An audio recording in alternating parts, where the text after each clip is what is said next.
Hari Om. Very good morning to all of you. Welcome to this beautiful, gorgeous, awesome, holiest of the holy temples which is within our own selves. My loving pranams at the divine lotus feet of my Guru, Papa Swami Ramdas of Anandashram, Kanjangad, Kerala, and my beloved parents. We are going through one of the very, very interesting, most useful chapters of Bhagavad Githa, 17th chapter, Shraddha Traya Vibhaga Yoga. Here, Krishna gives lot of importance to our lifestyle. It's not that we have to do some special puja or anything, but our daily activities, how it should be converted, how we should make it sattvika. If at all we are at tamasika level, we should move to rajasika level. If at all we are at rajasika level, then from there to sattvika level, and be in this level, sattvika level, for we don't know for how long, but then we have to go beyond this, beyond all these, beyond what we call as gunatita. So like all of us, Arjuna got the doubt that if a person worships or does any activity with all shraddha, but without having the knowledge of the scriptures, so what do you call that as? Then Krishna said that it cannot be just declared that sattvika, rajasika, tamasika, etc. But unless some factors are considered, what is the object of your worship? What is the attitude behind the worship? What is the mode of worship? So all these are included. Then we can decide whether it is sattvika, rajasika or tamasika. So Krishna could have ended this chapter with this answer, but he did not. He went on to say that, Arjuna, there are three categories even in the food that you take, yajna that you do, tapas that you do, dana that you do. In all these, we have three categories each. So we have seen the food. What is sattvika food, what is rajasika food, and similarly tamasika food. Any very delicious, with all vitamins, etc. food which is not offered to God becomes amedhyam, becomes tamasa. This is extremely important for us. However good the food is, generally it doesn't come under tamasa, but if we do not offer it to God before having it, before consuming that food, if you don't offer it to God, we need not put it in one vessel, silver or golden vessel, and keep it in front of God's photograph or idol in puja room. No, that is not expected. Maybe once a day, that is, we can do it. But every time that we put some food into the mouth, the thought should be there, Bhagavan, this is given by you. This is for you, given by you, for you. Brahmarpanam Brahmahavihi. This we have learnt already. Everything is Bhagavan. So that just the thought, maybe just thanking him or saying that I am offering it to you. What happens when we do this? The craving for food reduces. Otherwise we go on eating just for the taste of the tongue. See, only the tip of the tongue has got the taste bud. Just to satisfy that, what all we eat. Even if we suffer later, it's okay, but we have to eat.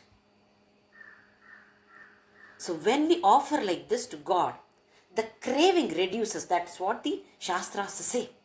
You will not have that kind of craving for food. You will not have that kind of craving for the taste. It should be like this. It should be like that.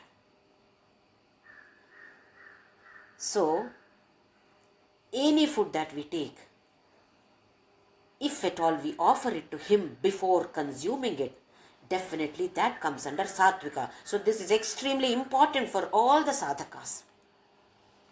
And then he talked about yajna. Any yajna which is nishkama. Any activity which is nishkama. That means not for my own sake. Without being selfish or selflessness. That comes under sattvika. And in our Shastras, they have given importance to Pancha Mahayajna, Deva Yajna, Brahma Yajna, Pitru Yajna, Manusha Yajna, Bhuta Yajna. This we have already discussed. And then, how should it be done? Manaha Samadhaya. Focusing the mind on it, not just Namke Vaste. Namesake we do it. Just because somebody has told, we are doing it. Okay, let somebody tell us, let us do it. But focusing our mind onto it, that is important. So here, Yashtavyameveti manaha samadhayetsa satvikaha. Then he talks about Rajasa. Rajasa yajna. When you expect some abhisandhayatu phalam, you expect some result out of this activity that you are doing. Just the difference between Satvika Yajna and Rajasika Yajna is only very, very minor. What you give, what you can give, Satvika, what you can get, Rajasika. That's all the difference is. Activity is the same. There is no difference in the performance of the activities. But the attitude, mental attitude, the motive, that is important. So, we have to give a lot of importance to our thoughts. How the mind is working. We can make our activity either Satvika or Rajasika based on our mental attitude. So Krishna says, give importance to that motive behind any activity. Then Tamasa Yajna, he has listed that Vidihinam, Asrishtannam, which is not at all according to the Shastras, and there is no dana involved at all. Then mantra, there is no mantra, there is no dakshina. Then Shraddha Virahitam, there is no Shraddha at all, there is no faith at all. That kind of yajna is Tamasa Yajna. Then he talked about tapas. Here he has divided into two categories. This tapas itself is divided into two ways of categorizing. One is based on the instrument that is being used for the tapas. When we use the body, that tapas is called Sharira tapas.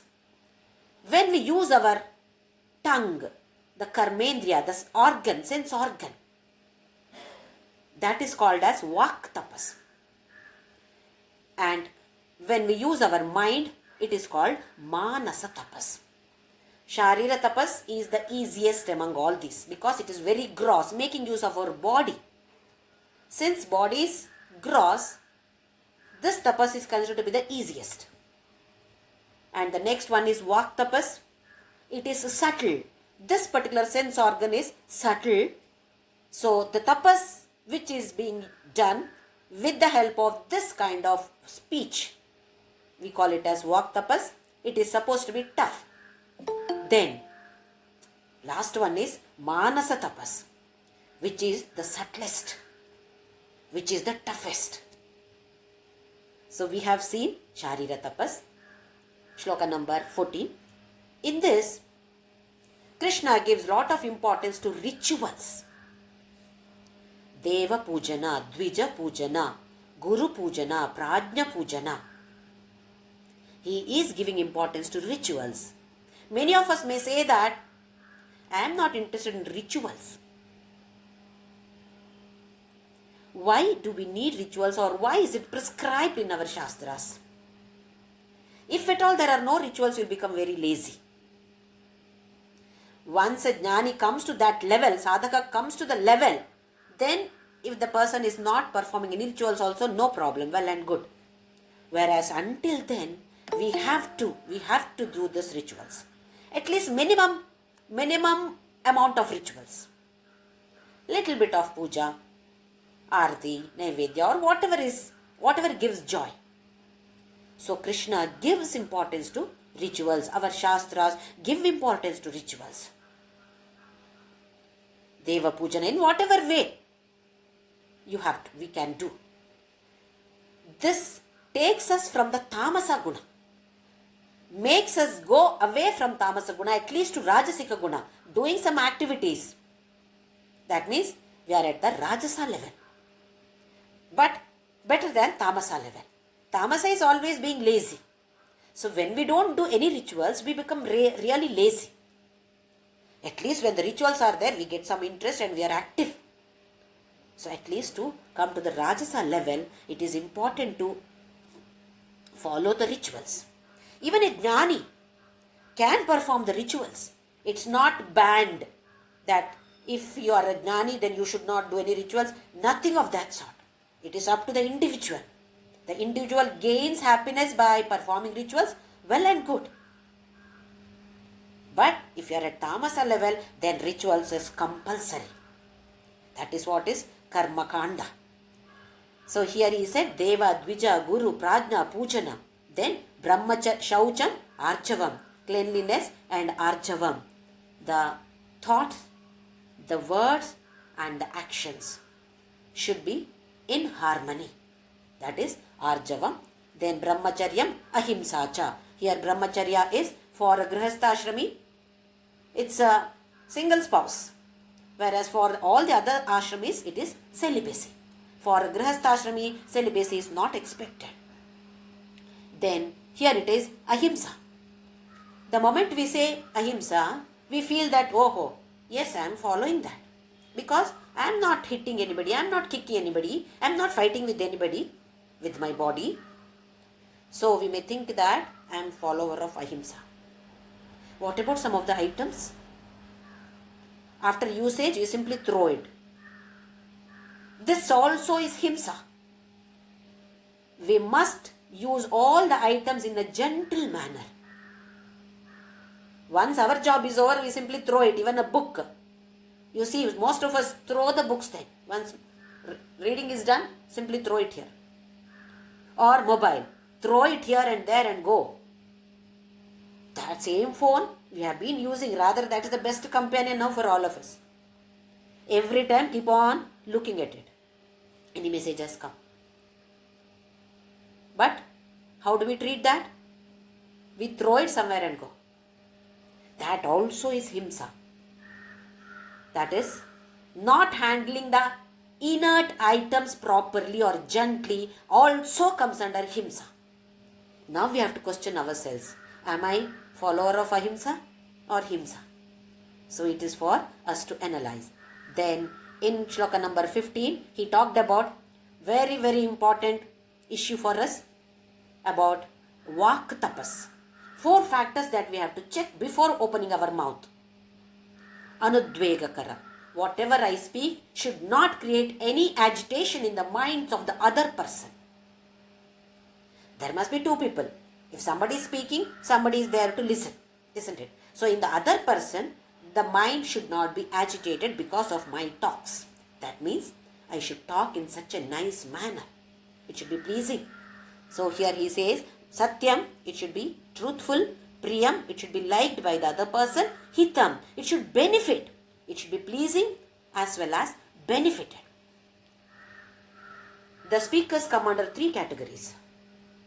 Uttama, Madhyama, Adhama. Uttama speaker.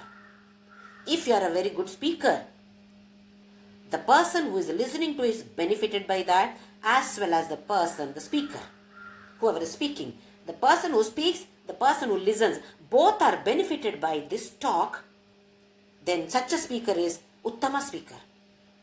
Then Madhyama speaker. The listener is not benefited. Only the speaker is benefited. What is that? I am talking about my own glories, my own self. How I did that, how I did that.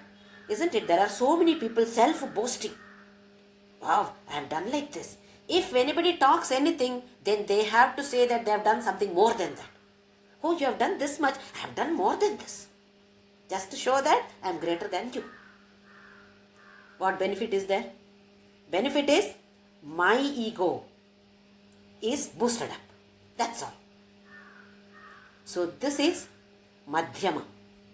Whereas the Adhama is person who speaks something nonsense, which is either destroying the other person, mind of the other person is destroyed, as well as my mind, by talking such untruth issues. Both the minds are destroyed, both the speaker's mind as well as the listener's mind. So such a speaker comes under the category called Adhama speaker. Uttama speaker, Madhyama speaker, Adhama speaker. At least we should not fall in this Adhama speaker. best is Uttama. If not, at least okay, self-boasting also is okay because you are not destroying anybody else. Whereas the Adhama is destroying the other person's mind as well as our own minds. So let us not fall into this category. Before opening the mouth, 4 factors have to be questioned, checked. My talk, am I going to agitate anybody's mind? Is it going to agitate anybody's mind? Am I truthful? Am I speaking something pleasing? Am I speaking something which is good for that person? Then, this is called Vak Tapas, and then Swadhyaya Bhyasanam.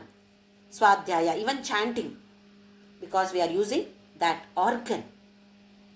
God has blessed us with this wonderful organ. Look at the other animals. They can simply produce some sound, that's all. The tongue for them is only to produce a certain kind of sound. If a dog, only a particular kind of sound. If you are a hen, only a particular kind of sound. Not other kinds of sounds. Whereas, we are really gifted that God has blessed us with this kind of organ, which we can utilize it properly for the benefit of myself, for the benefit of others, for the benefit of the society. But what are we doing? Are we utilizing it properly? If at all we don't utilize it properly, then we are fools. Isn't it? Next Janma, God may say that I have given you this wonderful organ, Jyoti, but unfortunately you used it like this. May you be born as an animal. Because there is no use of giving you this kind of organ. So we should be very, very careful. Tongue, we have to be very, very extremely careful with this. Now move on to the next one, shloka number 16. Mana prasada saumyatvam maunamatma vinigrahaka bhava samshuddhirityetat tapo manasa muchyate. Now he talks about the subtlest one, tapas, which is subtlest. Grossest is sharira tapas. Subtler than that is vangmaya tapas or vak tapas, whereas the subtlest among them is manasa tapas, not at all easy. Let us see what he lists here. Manaha prasadaha. Manaha prasadaha. Prasada is, here it should be quiet. Mind should be rested. It should not be a restless mind. It should not be a mind which is always under tension, always anxious of something or the other. Equipoised. Do you remember? Samatvam yoga muchyate. In 3rd chapter, Krishna said that equipoised, mind should be equipoised. This is called as yoga. So here he says, Manaha prasadam. Are we having this? We brood over the past. What has happened in the past? We brood over it. We can think about the past only to learn a lesson from the past. Only for learning the lesson, we can think of the past, not for brooding over it. We are doing the other way around. We are brooding over it without learning a lesson from that. And about future, we can plan. But are we? Are we planning properly? Or are we unnecessarily worrying about it? What will happen? What will happen? When you think of the past and learn lesson, we can plan efficiently.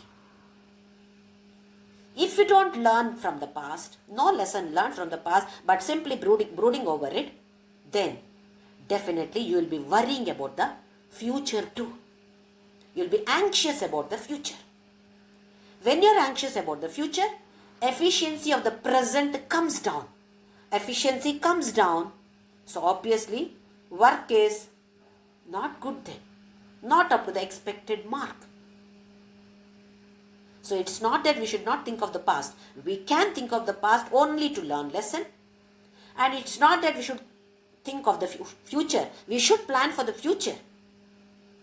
But without worrying about the future. Because as we know, nothing is in our hands. Planning, yes, it is needed. Without being anxious about it. So this we must be very, very carefully doing it. We are doing the other way.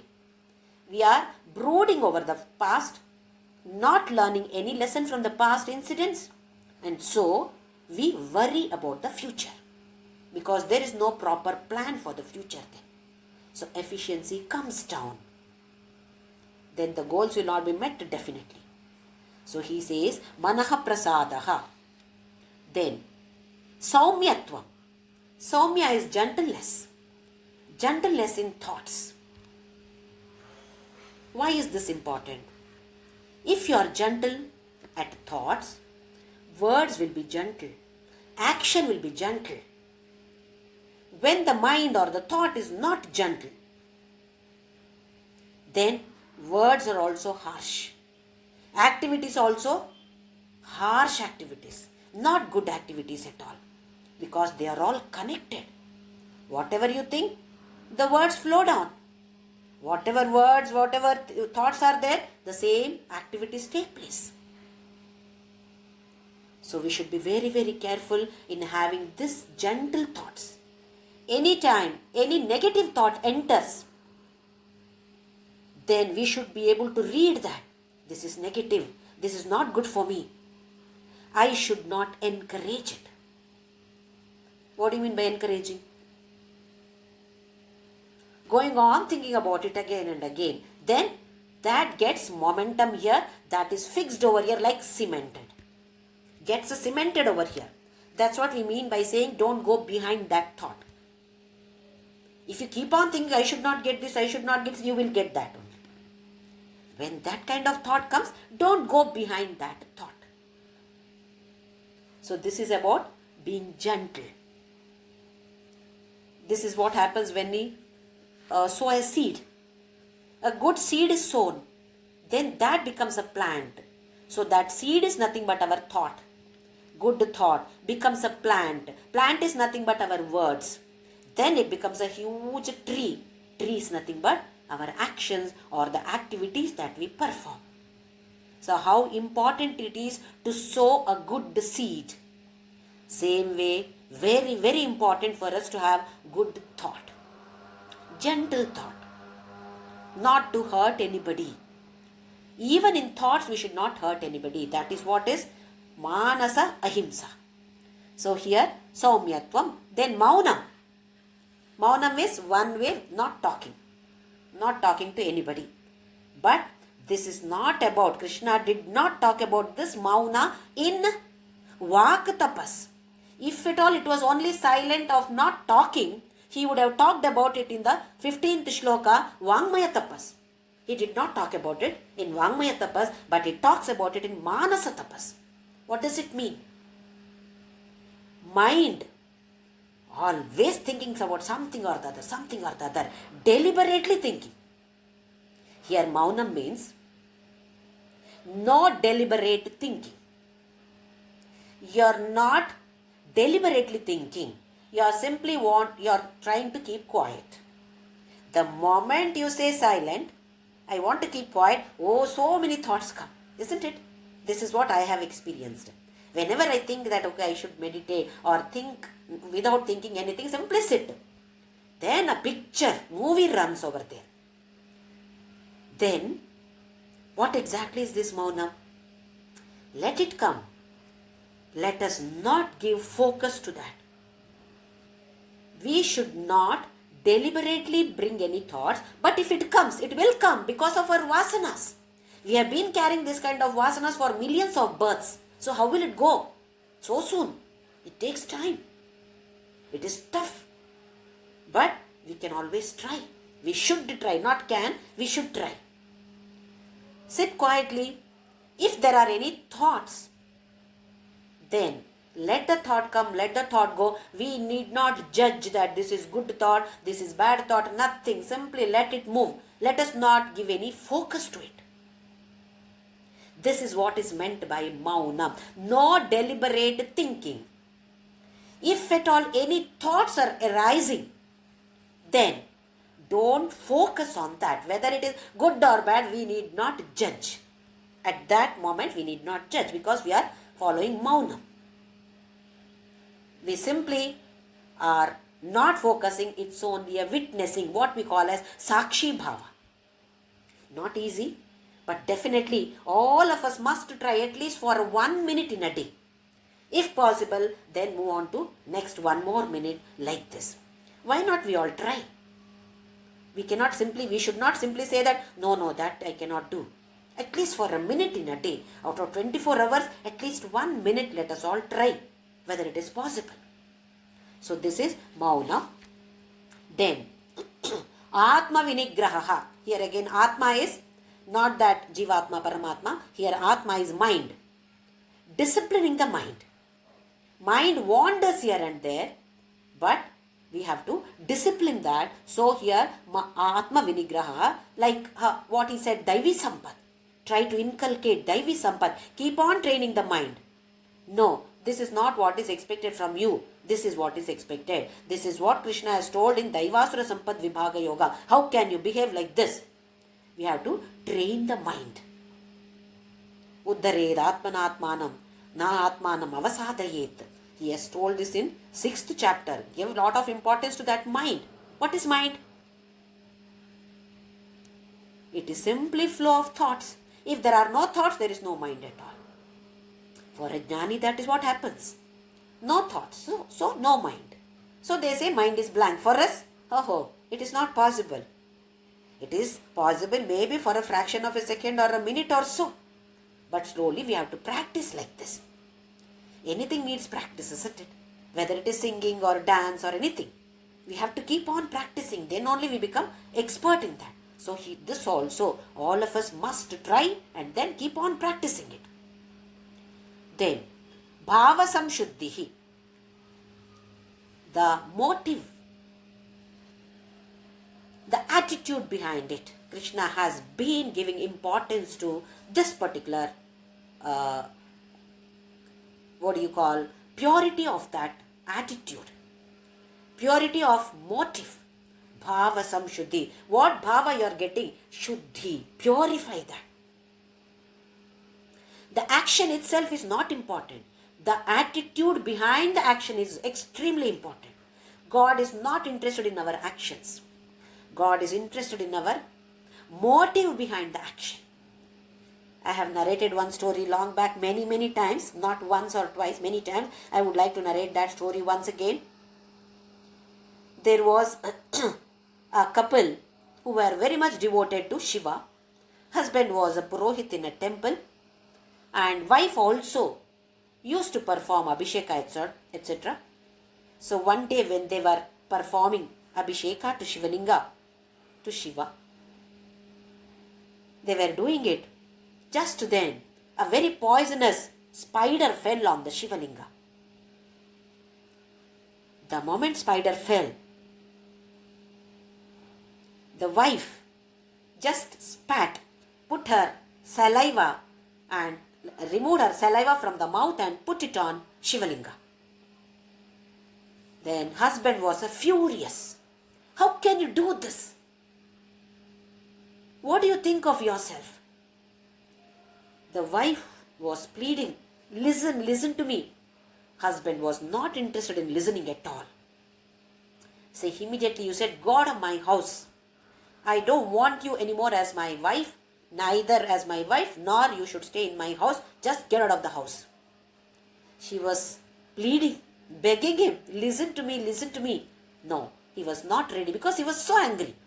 When you are angry, the connection between the brain and this mouth get disconnected. So whatever you feel like talking, you talk. Like mad people. He became really mad at that moment. So she was thrown out of the house. That night, Shiva came in his dream. And Shiva asked him, what did you do? So he said, I'm extremely sorry. My wife has done like this to you. I'm really sorry for that. No. I'm not talking about that. I'm talking about why did you send your wife away? Then he said, my God, what else should I do? Such a horrible thing she has done. How can anybody excuse her? No forgiveness at all for her. Then Shiva asked him, Do you know why she has done this? What do you mean, why? Shiva said, there is a reason behind that. She has read in some book or somewhere, or she has that knowledge that if at all a poisonous spider falls on the body of a human being, then immediate medicine, first aid, it's very poisonous. Anything can happen to that person. So, the best medicine for that is saliva. Remove saliva from the mouth and apply at that particular place so that that poison doesn't have any effect on the body. So, for your wife, I was not a stone over there. It was not a Shiva Linga. Shiva himself was sitting there. I was sitting there for your wife. So she saw that poisonous spider falling on my body. So she immediately felt like a mother. With the motherly love and affection, she has put, what if it is saliva? But it is taken as a medicine for me. But for you, you also knew that spider is poisonous. But did you do anything? Okay, it is only one stone, nothing will happen to Shiva. You had that kind of feeling. She is more pious. And attitude behind that action. Action itself is not important. Attitude behind that particular action was really great. Go back to her. Wherever she is, search for her. Fall at her feet and bring her back. So this is supposed to be an incident which has really happened. It's not just a story. So he goes in search of her and brings her back, falls at her feet and brings her back. See the amount of importance that is given to the attitude behind the action. Action itself is not important. Attitude behind the action is extremely important. So God sees the attitude behind that action. So for any action that we perform, with what attitude? Bhava samshuddhihi iti etat tapo manasamuchyate. This kind of attitude do we have? Then that is called as manasa tapas. So Krishna has talked about Sharira tapas, Vangmaya tapas, Manasa tapas. All are important. But Sharira tapas is comparatively easier. Vangmaya tapas is slightly tough. Whereas Manasa tapas is the toughest among all these because mind is the subtlest one. Grossest is body. Subtler than that is this particular Vak Indriya. Subtlest is the mind. Not easy to control the mind. But as sadhakas, this is what is expected from us. Our Krishna is expecting all this from us. So why not give it a try? Every time we have to give it a try. With what attitude am I doing this? Any activity. How is my mind? Is it manaprasada? Is it without stress, without anxiety? Is it equipoised? Saumya, is it gentle? Or always thinking of harming the others? So this type of questions is the best for our own analysis. Let us not analyze anybody else except our own selves. So 14th chapter also is very good for self-analysis. 16th, and this is the best I feel, and this is the most interesting chapters of Bhagavad Gita because it deals with the daily activities. Any silly activity that we perform, all these have to be questioned. When the answer is yes, right mark is there, then only it has to be done. So let us try Sharira tapas, Vangmaya tapas, Manasa tapas. Let us move on to the next one. Next type of category. That is tapas only, but how he categorizes. Shraddhaya paraya taptam tapastatrividham naraihi apalakankshibhiryuktaihi satvikam parichakshate. When all these Shraddhaya, Paraya Taptam, Trividham, this kind of three, Sharira, Vangmaya and Manasa Tapas, when all these are done with Shraddha, with the faith, We do many kind of tapas, many kind of vrata because that person is doing. Even I want to do. Getting that interest itself is great. But then, that faith should be there. Just because other person is doing, I am doing, that may not fetch us anything. That faith, with faith, whether it fetches or not, with the faith it has to be performed. Paraya, highest importance to be given to that particular vrata because we are doing it at that moment. Paraya, there is nothing else greater than this. Why? Because I am doing it at that moment. Paraya taptam tapastat trividham naray. This kind of three, Sharira, Vangmaya and Manasa tapas. Any person who does this with Shraddha, then aphalakangshibihi. Phalakankshi, wherever you see, Krishna stresses on this. From the 3rd chapter he has started. Everywhere he says aphala. No focus on the result. First, to set the goal, we have to see, okay, this should be the result. Set the goal. Once we set the goal, once we start the activity, we should not keep on thinking about the result. Because that brings down our efficiency. Once that efficiency comes down, we will not be able to achieve that result. So he says, all this you perform aphalakangshibihi, without expecting anything. Then yuktaihi, steadfast, determined, committed to that, with conviction. Yes, I know it's like this, I will do it. Yuktaihi satvikam parichakshate. This is called as satvika tapas. Next one, he moves on to the next one, that is shloka number 18. He talks about rajasa tapas. Satkaramana pujartham tapodambhena chaivayate kriyate tadiha proktam rajasam chalamadhruvam. Satkara, expecting some certificate from somebody, or honoring. Somebody should come and honor me. Satkaramana pujartham. They should worship me. They should give me certificate. They should say that, wow, such a great person. With somebody else, at least they have to talk about me. No? Tapo dambhena chaivayat. Dambha. Once again, dambha is pretending, acting. As though I know everything. Nothing I know. Just to read some books, listen some satsanga and talk about it, vomit here, and people think that, oh, she has got lot of knowledge. No knowledge. It's only for acting.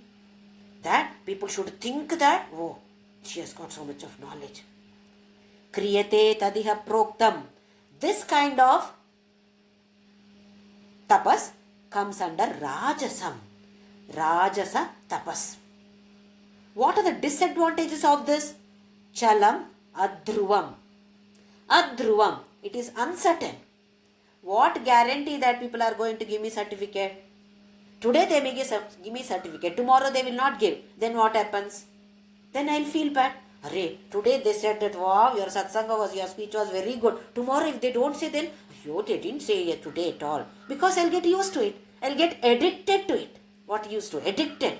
That people praising. Why am I doing? For the praise, for the certificate of the people, which will take my ego to the highest level. Adhruvam, uncertainty, transitory. Then, chalam. Chalam is, it keeps on moving. It is fleeting. Today it is there, tomorrow it is not there. Chalam and adhruvam. It is unstable. So he says, this kind of tapas, which is done for pretense, only for show business. Somebody else has to give me some certificate. For that, if you are doing any kind of tapas, then that is called as rajasika tapas. Next one, obviously, tamasika tapas. Mudha grahenatmano yat pidaya kriyate tapaha parasyot sadanartham va tattamasamudakritam. Mudha grahena, not having the proper knowledge. Assuming something. We say that it is foolishness, mudha. We have understood, but it is misunderstanding. not actual understanding. We think that we have understood, but it is foolishness. Moodha grahena atmanaha. With the foolish notion, atmanaha pidaya. Here atma is body. Krishna is stressing on this again. If you are torturing your body, it comes under tamasa tapa. It is tapas. But it comes under tamasa tapas. Do you remember? Earlier also he said, Karshayanta sharirastham. People torture the body. It is not given in our Shastras. It is not given in the Vedas that you have to torture your body. But in the same way, we should not pamper our body also. We are pampering the body. That also is not right. We feel so happy, no? I feel so happy. Krishna says, Jyoti, you need not do all upavasam because I cannot do upavasam.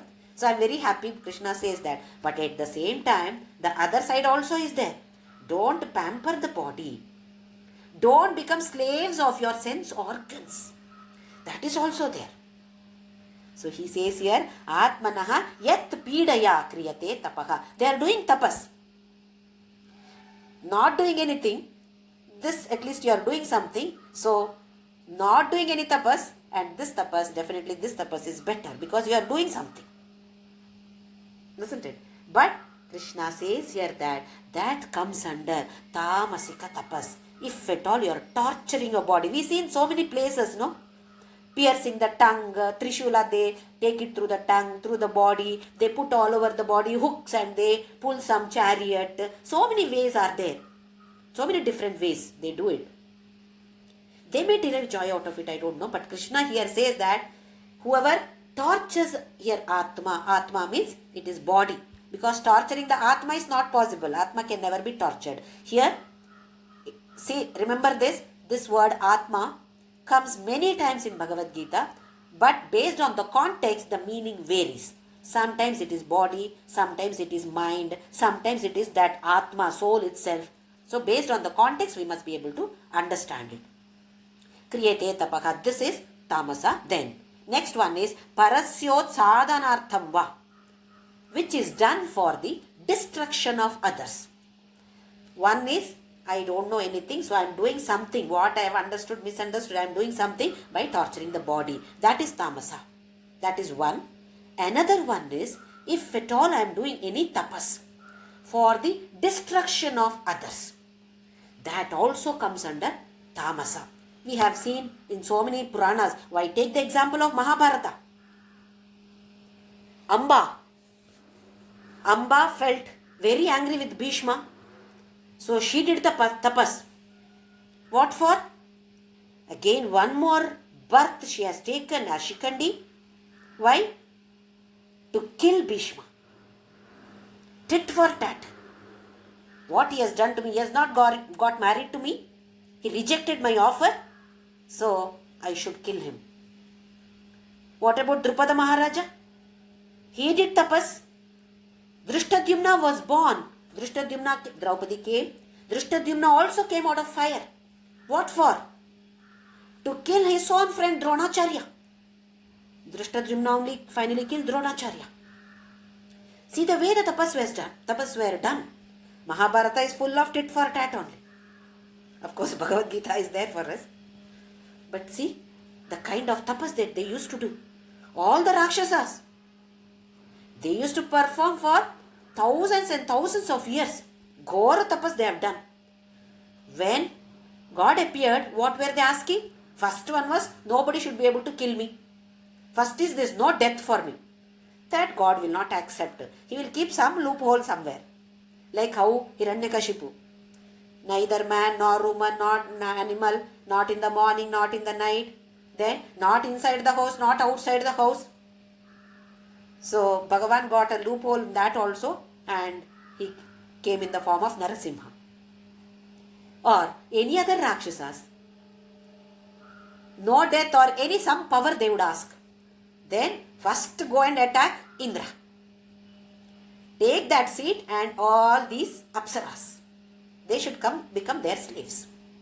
Tapas was done for this, for the destruction of somebody else. This is called as tamasa. Tamasa, tat tamasa udahritam. It is said that this kind of tapas is called tamasa. So Krishna has categorized satvika, rajasika and tamasika tapas. Tamasika tapas is like using sandalwood for fuel, as the fuel.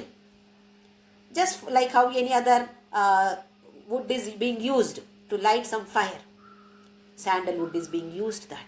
Because tapas can be used in a very beautiful way, but instead of that, either because of wrong notion or because of the will for, attitude is for destruction of the others, we are simply making use of this kind of tamasa tapas.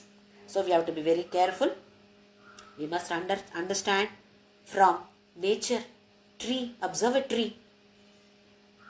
What does it expect? A phalakangshi. There is no, when it becomes a big tree, we don't even pour water. But it gives us, first one is shade.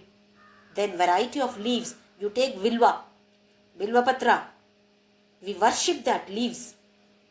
And some fruit, some flowers. Isn't it? What do we give that tree? Nothing. But the tree gives us so many things. There is no expectation of any phala at all for a tree. So why not we observe that and learn something from the trees? So here he finished talking about tapas. Next one is wonderful one, dana. He talks about satvika dana, rajasika dana, tamasika dana. Before going to any of these, why should this dana be done? Why so much of importance is given to dana? Let us see. When we observe nature, everything is cyclic. You see this water cycle. Rain. From rain, we get water. Especially through the mountains, it flows like river. River flows. River flows into ocean. Ocean gets dried up in summer. It becomes clouds. Do the clouds keep that? No, we don't give water. We will only keep it for ourselves. Neither the ocean said so, nor the river said so, nor the mountain said so. Isn't it? That cloud, those clouds now give us water. It is a cyclic process. It should be cyclic. Everything should become cyclic. If that water gets stagnated, it is not good water there. It's not healthy water. Unhealthy water, we know that. Always flowing water is healthy. That's why we say take bath in river. River water, taking bath in river water is always healthy because it is not stagnated, it is flowing. Same way, what we get, it should be flowing. Get, give, get, give. It's a cyclic process. But what are we doing? We keep on getting. We are not giving it. We are only interested in getting more and more, more and more. Why? Because of the wrong notion that we have become insecure. Wrong notion is that I am this body. Basic concept of any Veda, any Bhagavad Gita or any of these Shastra Puranas is that this particular wrong notion that I am the body. I am not this body, I am not this mind, I am not this buddhi, intellect, but I am that pure Chidananda Rupaha, Shivoham, Shivoham. Because we feel that it is body, I am body, I feel insecure. See a newborn child. Child sticks to the mother. Only mother is the best person in the world for the child. Child grows a little, maybe 1 or 2 years. When the child sees some strangers or somebody comes and tries to talk to the child hugs the mother. No, it doesn't want to go away from child, he or she doesn't want to go away from the mother because child feels that my mother can give me the security. As we grow, we move away from the mother or so, but we cling on to something else which is worldly. We feel that this money can give me security. House can give me security. These people can give me security. Because we always feel insecure. So we keep on collecting things and people. House. When we have a wonderful, beautiful house, we have lot of items inside, very costly items. I've got lot of gold and diamonds and whatnot. Then security of the house is important. So I keep a security there outside, a security guard. How is he? Very lean fellow. Retired from army or so. He is 60, 65 years old. But he is a security guard. But then, can he give us security? Then we install one camera there. Because he cannot give me that kind of security. One more camera there. Then we need a security for the camera. So like this it goes on and on, just because of the fear or that insecurity feeling is there in us. This is the main reason for all collecting and collecting things. Are we giving anything to anybody? No, I don't have that much to give. I have only this much. This much never becomes that much to give. It is only, how much ever we have, it's only this much. But then I need to give my children, my grandchildren, my great-grandchildren. How can I give all these people, poor people? No. That mind is not there to give. To give dana, that kind of attitude is required. When we feel insecure, then obviously we cling on to these worldly things. We cling on to our people, family people. Are they permanent? They are also not permanent. Anytime they may plug off. Anytime I may plug off. Anytime anybody can plug off from this world. One day we came into this world. One day we'll pop off from here. Which day, when, that is not known. So how can they give me security? But we feel so. So we keep on collecting and holding things. Not interested in giving it away. Even old saris. When we clean our cupboards, some of the saris which are very old, we feel that okay, I may not be able to use it. I kept some 5 saris yesterday. Thinking that I will give it to my maid today. But in the night I thought, why not I wear this sari some few more times? It is wearable. It is not torn. So why can't I wear it a few more times and then give it? So next day morning, those 5 saris again went back to the cupboard. Because I felt that they are good saris. Good saris should not be given to the maid, which is torn, which cannot be used at all. Then I give it to my maid and pat myself. I have given 5 saris to my maid. See how she is doing. She is not even calling me and telling that today she is not coming. She has not told me. Just yesterday only I gave her 5 saris. This is what we expect from them, because we give something which is not usable, but still expectation is very high from that person. Because of the maid, we are leading a happy life, comfortable life because of her. Are we thinking about it? Our children are somewhere else. Who is making my life more comfortable? That maid. Whose face do I see every day? If she doesn't come one day, I feel so difficult it is to do all this work. She is the one who is giving me comfort in my life. Am I thinking of giving something to her? Yes, something which is torn, which cannot be used, some bananas which are rotten, which cannot be eaten by me or my family members, then I give it to her. Then say that I have given so many fruits to her. I gave her dosa. What kind of dosa? Which was prepared yesterday, which I cannot eat because Krishna said it is tamasa. So today I am giving to my maid and thinking that I am doing dana. No. This is not accepted. As sadhakas, this doesn't come under Krishna's Satvika Dana category. Then, if rich people keep on holding wealth without sharing with others, then the gap between the rich and the poor becomes broader and broader. And the poor people, what they do? They start getting into crimes. They become thieves or robbers. So society becomes unstable. And the best way for a sadhaka is dana. And another very good point is the last ashrama we have seen. Brahmacharya ashrama, Grihastha Vanaprastha ashrama. Last one is Sannyasa ashrama. What is Sannyasa ashrama? Nothing is mine. We become old. People don't even talk to us because we are not able to hear, we are not able to see properly, we cannot understand, we don't remember anything. So people don't talk to us. Then we feel so bad.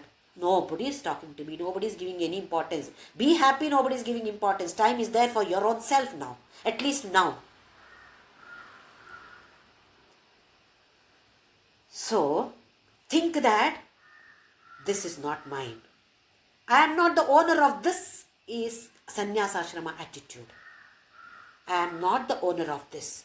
When I am not the owner of this, what if I lose it? What if it goes out of my hand? Anyway, I am not the owner. Isn't it?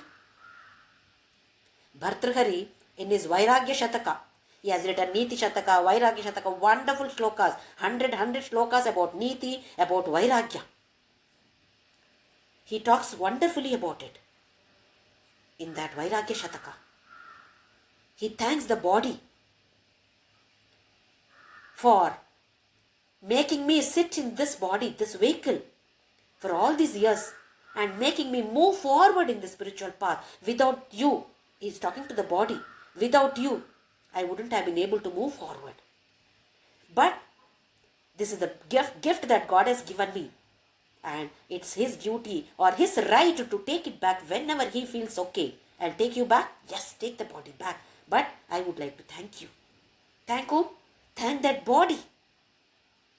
For us, we ourselves are the body. Whom to thank now? So, dana, giving dana is, I am not the owner of this. I don't own this. Just to see the difference between staying in a house for rent and staying in your own house. What kind of attachment is there when you stay in your own house? Abba, nothing should be spoiled. No. One nail. No nail there. If it's a rented house, anywhere, wherever you want, you hit a nail. Because it's not my own house. See, that attachment comes when you think that it is mine. Me and mine is responsible for this kind of delusion, attachment. So dana is an important, very important activity for sadhakas. One of the very, very good sadhanas to march forward in the spiritual field. Thinking that this is not mine. Whenever we have to give anything to anybody, the immediate thought should be there, it is not mine. It belongs to that person, that's all. God has given me this body as a gift. I have to utilize it properly and give it back to God. Let it go back to God. I will not cry for it. When do we cry? When we own it, we cry. We are not able to give it away at all. So this act of dana takes us in this path of spirituality like a rocket. With that attitude. So Krishna beautifully categorizes Satvika, Rajasika, Tamasika dana. We also may be giving some dana and thinking that I am doing dana, I am getting this much punya. Like how we deposit money in the bank, we will deposit punya in our this blank called World Bank. There is a bank called Dena Bank, isn't it? Have you seen Dena Bank? Do you think it is only Dena? Dena means giving. Can it give just like that? Without Lena? First is Lena. But they are not talking about it. They are talking about only Dena. Anybody is working in Dena Bank, I am not against it, please. I am just giving you that example. Dena Bank. Dena means giving. Without taking, how can they give us? First we have to deposit, isn't it? Then only they will give us. So first is Lena, then Dena. They will definitely take from us, then only give. That means first we have to give them, then only we take. Give respect and take respect. It is not take respect and give respect. First you give. Give love and take love. You cannot expect love from anybody, whoever it is, unless we give love. If I say that I love somebody. Oh, I love you because you are rich. What does it mean? I am loving the richness of that person, not that person. I am loving you because you are so beautiful. What does it mean? If that person is not beautiful, after a few years, that beauty will fade away. Then what? You will not love that person. So we have to be very, very, very, very careful. Which is the means, which is the end. What is the end, what is the means? So that we will see in the next coming classes. So I feel that this is a very, very, very, very important and interesting chapter. Because we always think that, oh, I am doing like this, so I come under this category only. What is the attitude? What are we doing? All those activities are listed here. This activity, Satvika. This is Rajasika. This is Tamasika. So here some of the activities, even though it comes under Tamasa category, it is much better than not doing it all. So Tamasa also is okay, but definitely we must strive to move on to Rajasika, and then from Rajasika to Satvika. This we all must analyze ourselves first. Not analyzing others. We must analyze ourselves first. How is my attitude? See, nobody else can read our mind. Only we know. Of course, Jnanis can understand. That is different issue. We can see their activities. We can listen to their words. But what is there in the mind? We cannot understand. Only we can analyze our own selves. So, interesting chapter this is, because this is for self-analysis. Best chapter for self-analysis, like how we said 14, 16 and 17 and some portion of 18 also is very, very important for self-analysis. So in Vangmaya Tapas, he also said Swadhyaya Abhyasana, that is study the scriptures and chant. Abhyasana is chanting that and implementing that. So why not we also chant? Om Shri Ram Jai Jai Ram.